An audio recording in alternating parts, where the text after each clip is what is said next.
Despite Valve really not treating it that way. Guess what joke aged depressingly well? I've said it before, but if you have a game that plays like Team Fortress 2, you've got a pretty popular game. But if you have a game that plays like this, with characters like that, you've got a cultural landmark.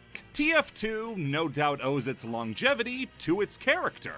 In a time where shooter characters weren't really allowed to talk, the colorful personalities of the 9 mercenaries were a breath of fresh air. There was only just released a feature-length horror film starring these guys, and then 2 minutes later, we're back in the conga line. I've been stuck in this thing for 7 years, help me! People are really attached to these characters. So let's get even more attached. Which TF2 merc would make the best boyfriend? But Jack isn't talking about dating all these dudes. That's up to you, Kinda gay? Keep playing the game. Well, let me ask you this one, Buster. Where's that birthday? Prepare to compete in 30 All right, maggot. You're a year older, and you're lucky you survived this far. So stick around. Maybe you'll make another year, or maybe not. That's up to you, maggot. Keep playing the game, and happy damn birthday! Alright, maggot. You're a year older, and you're lucky you survived this far. So, stick around. Maybe you'll make another year, or maybe not. That's up to you, maggot.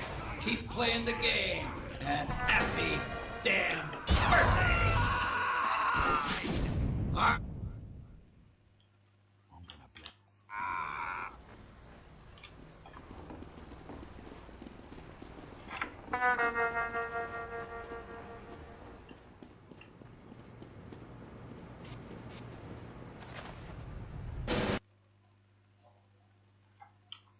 that kinda coming from?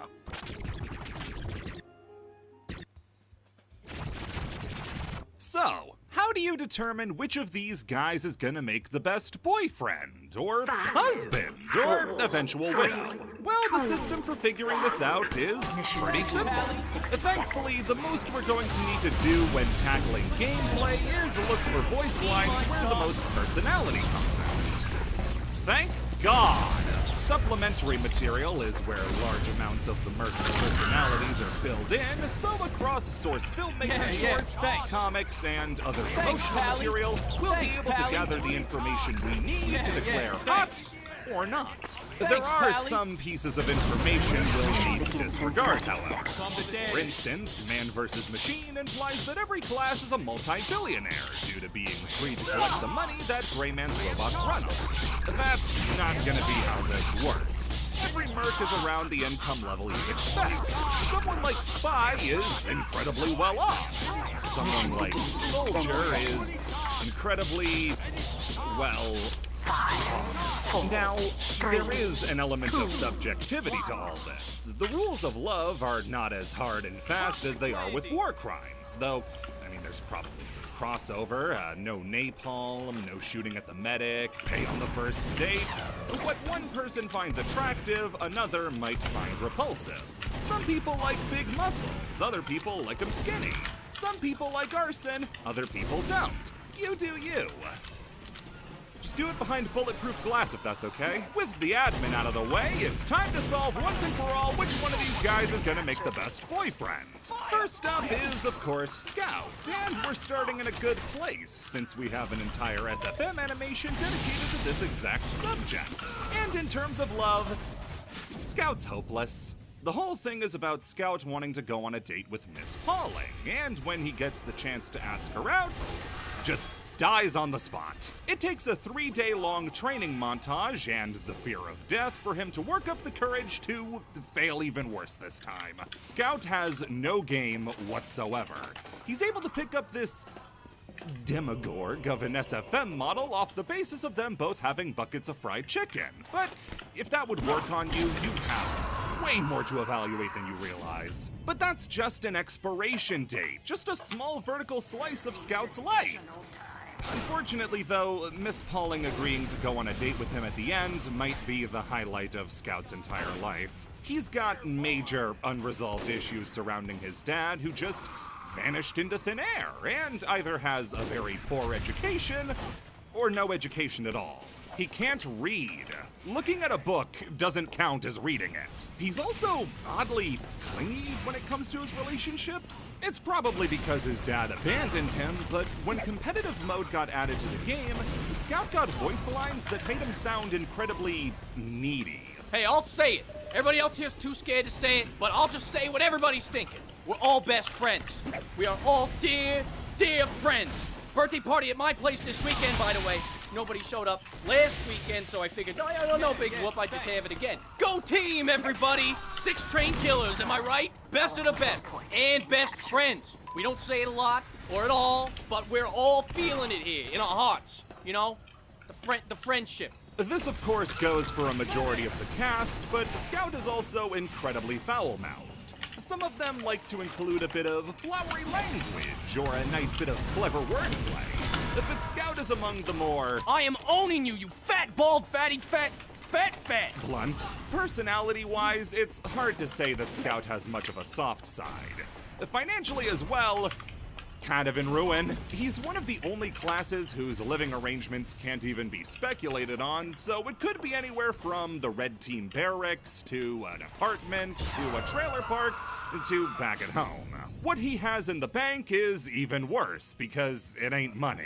See, Scout idolizes Tom Jones, and dumped all the money he has into 12 cubic yards of Tom Jones memorabilia. Kinda odd to value your collection in perimeter, but far be it from me to judge. Comparing what's in the safe to its real-world equivalent, which is stupid, there's some expensive stuff in here, but not a lot of it. However, that's in our world, and in the TF2 universe, Tom Jones is dead.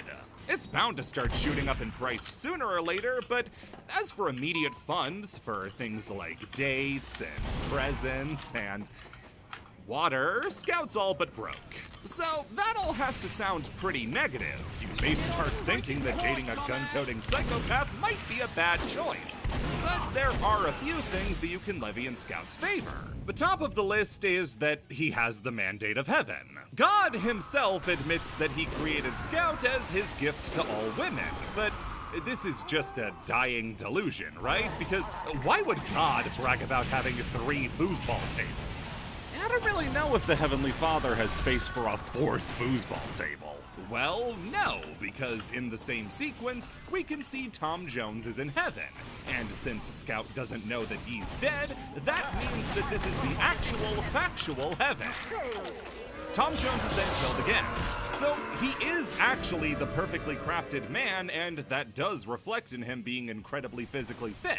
He has one of the better physiques among the mercenaries, is more conventionally attractive, enjoys comic books that he can't read, is the first non-Brazilian to discover how to do not just a double, but triple jump. Really, Scout's not the worst. He ain't getting a good look at the podium, but you could do worse than Scout. And it just so happens worse than Scout is who's next. Soldier! Oh god, this is easy. So the Soldier, real name Jane Doe, is as far from a partner as you could ever hope to get. Soldier is incredibly paranoid all of the time. His home has not 1, but 2 fail-safes to kill anybody who approaches the front door with either a shotgun blast or neck snap. That home, by the way, is most likely abandoned, with soldiers squatting inside. Said insides are littered with nothing but survival tools, discarded fast food containers, and army surplus supplies.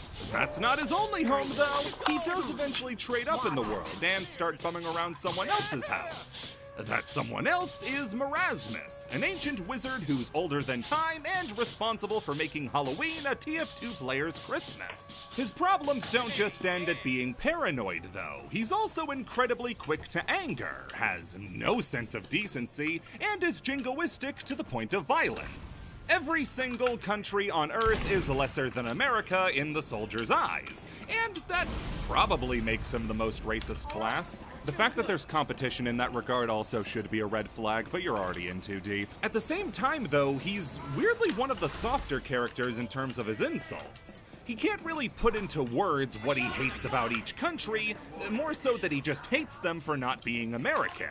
Sure, he's pretty venomous to Demo Man, but that's just how friends talk. You're like the Cyclops of Greek myth, except you are Scottish, and I hate you! Don't let that fool you, though. He's gonna do detailed research on your ethnic background so he can accurately tell you which country to go back to.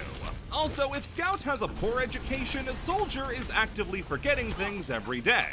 This is the guy whose main innovative movement method involves impromptu double amputations. Well, at least he found a way to do it safely. The commie that invented gravity is gonna pay! That said, I think he might actually be a more capable reader than Scout, since he's able to read and determine the particulars of the Man Brothers' will after they're both killed. Okay, but what does the Soldier have going for him? I know it's hard to resist a man who knows his P's from his Q's, but what else does he have? Well, for starters, he's kind of a jack of all trades. Literally all trades. In a single comic, we find out that he's a priest, exorcist, and lawyer, on top of stints as a public defender, and the only job he's likely to keep after the first day, a park ranger. He's also a homeowner, or is at least just squatting in a much more legal fashion, as he stays in Marasmus's castle after it's turned into a raccoon sanctuary. One of his positives is that he's a lawyer.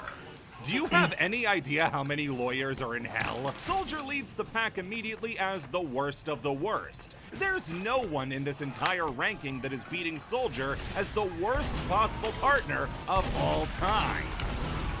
Is what I would say if it was not for one more thing. He's not even an option. That's right, ladies. This prime cut of All-American beef is off the market. In the TF2 comics, Soldier not only starts, but maintains a relationship with one of Heavy's sisters, Zana. It's an extremely loving one, too. Soldier thinks the world of Zana, and in turn, Zana loves everything about the Soldier. They fight robots naked while covered in honey. That's something called true love. For as terrible as Soldier is as a potential partner, it can't be argued to begin with, as he's taken. Pyro is next, and don't worry, I'll avoid getting things mixed up. So Pyro's everything is kind of a mystery. We know that he was recruited into the Gravel Wars by Saxton Hale, but what he could have that she could possibly want is unknown.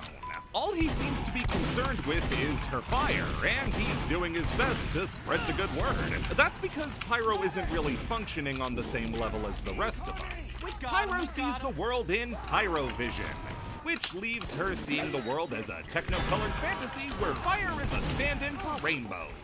That means if we really want to try and extrapolate this out, that's A positive. He wants to spread as much happiness as possible, and it just so happens to be by coating the world in as much fire as possible. However, it doesn't really matter so much what they think they're doing as what they're actually doing.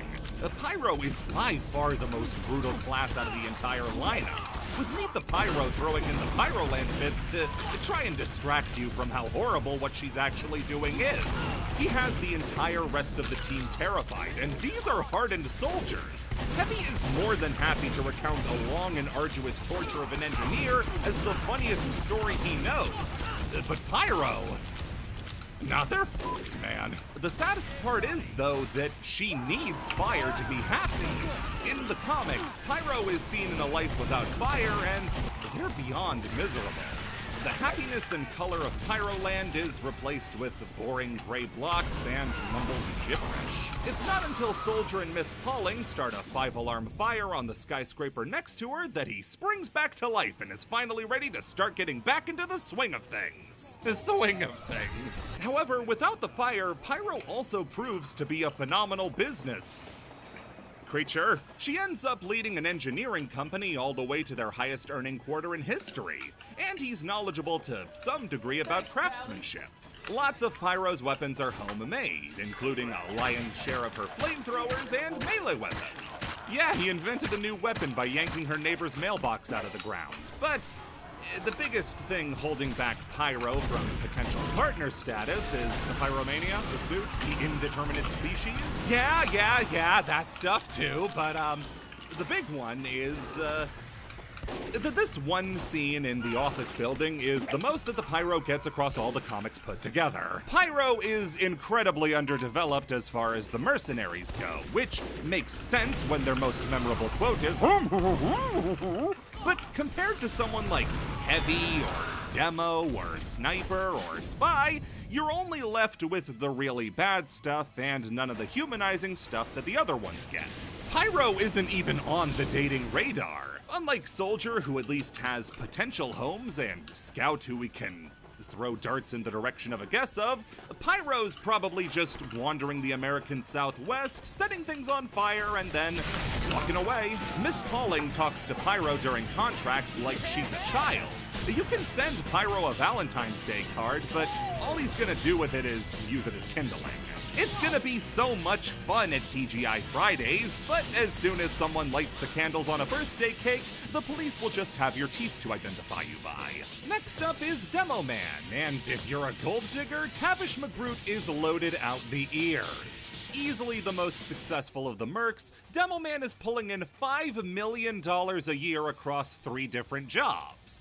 We know demolitions is one of them, and you can probably say that